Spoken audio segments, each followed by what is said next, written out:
కలిగిన వాడా మీకు స్తోత్రం. అద్వితీయుడా మీ నామానికి మహిమ నాయన. సర్వశక్తిమంతుడా మీకు స్తోత్రం. కలిమి సంపద ఉండినట్లుగా అక్కడ ఆశీర్వదిస్తానని వాగ్దానం చేశావు నాయన.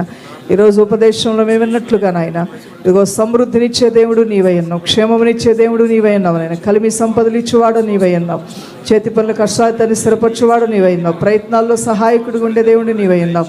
అయ్యా నీ దయా నీ కటాక్షం ఉన్నప్పుడు నాతని ఏ దిక్కుకు వెళ్ళినా, ఏ పరిస్థితిలో వెళ్ళినా, ఏ స్థితిలో ఉన్నా, ఎవరిని ఎదుర్కొన్నా, ఏ అవకాశంలో మా కొరకు మేలుకరంగా నువ్వు మార్చగల దేవుడు నీవే నాయన.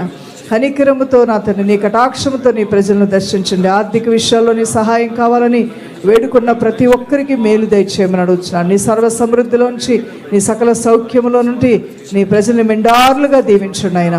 అణచి కుదించి దిగజారినట్లుగా దీవించండి ఆయన.